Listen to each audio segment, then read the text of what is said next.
What is up, everybody? Welcome back to another video, and today's another 3-Minute Thursday, and yes, it has been a while. I apologize for that. But we're again bringing back more videos. Third Thursday was supposed to be every Thursday.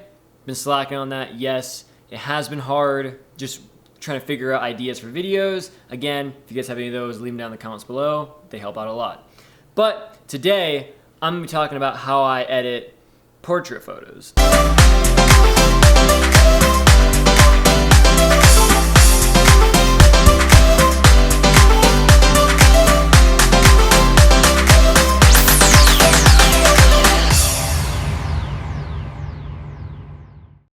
I didn't come up with this method, so I can't take credit for this. I just took a friend of mine, Eli, just took his senior photos, and I have never taken portrait photos before this. So this is my first attempt at taking portrait photos. I've selected the one photo I'm gonna edit, and I'm just gonna show you guys how I edit the photos. They are all edited already for him, so this was a while ago. These were shot and edited. You do need to have, for this system, Capture One and Luminar Neo. You don't need to have Luminar Neo, but I use Luminar Neo, and it's not that expensive. But I for sure use Capture One. Lightroom works as well. I'm gonna show it in Capture One. So we're gonna dive into the computer real quick and check out how it works. So in the computer here, I use Photo Mechanic to sift through the photos, because you can just come here, double click, open it up, and then just with these arrow keys, you can just sift through, highlight the ones you like. I just highlight them all in red using key number 1. I'm gonna edit this photo of him leaning against a tree. So once I pick the photo I want, which is this photo, I'll just come up here, click this, and all my red highlighted photos are now here. So this photo in particular, I have already imported into Capture One. So in Capture One, these over here, if you're wondering, are all the finished photos. Just this is your timeline of all the selected photos you've already selected. And I came here, click this one, we have our raw photo. So what I am gonna do is I'm gonna come up to here to Style. I'm going to come to Custom Styles. I have this film emulation preset that I use. I use this one, Ektar 100 Muted. Makes it look pretty good. I mean, you can see it before and after.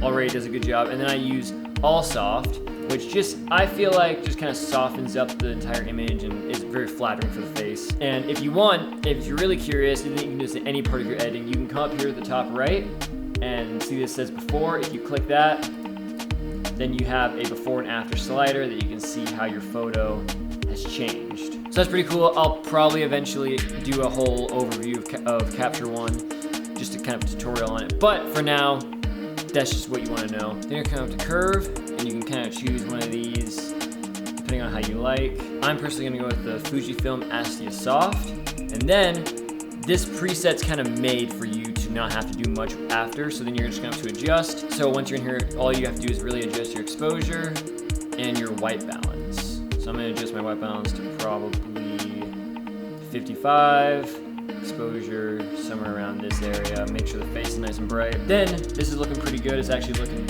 more or less the same. And so the next what I will do is I'll hit C, which is a shortcut to cropping. And since he has so much headroom, I'm just gonna bring the headroom down a little bit, put his eyes in that third line as you saw there, hit enter, and it looks a little bit more flattering, a little bit more on him, not so much headroom. Next, once you export it, which we'll just export real quick, full size, highest quality, export. That's when you go to Luminar Neo, you open up your photo, and I don't do a whole lot in here. I just go to edit, I'll come to enhance AI, and I'll just kind of bring it up. As you can see, if I bring it up, it just kind of enhances the entire image.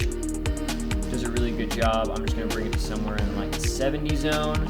Sky enhancer only works if there's a sky. As you can see, there's no sky here, so sky enhancer is not gonna work. And then you can just see here what that does, how much it changes. It just makes the image look brighter, happier, a little bit more vibrant. The only other thing I do is I'll come down here to portrait, and then I'll do face. I'll change the face light, kind of brighten up the face. And you can, with certain people, slim face, which just looks weird on Eli.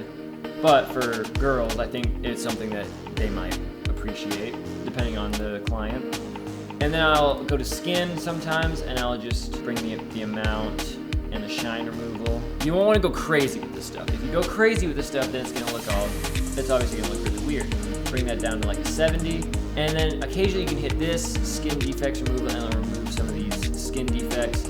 Doesn't always, but it does a pretty decent job. You don't always have to do that. Some clients really don't care, some really do care. So it's kind of a preference thing. And then that's your final photo. Then you just export it. I've used Dropbox in the past. I've found that Google Photos works as well. If they don't have iPhones that you can just send a link to. So I hope you guys enjoyed this video. If you did, go ahead and hit that like button down below. Subscribe if you haven't already. And I'll see you guys in the next video.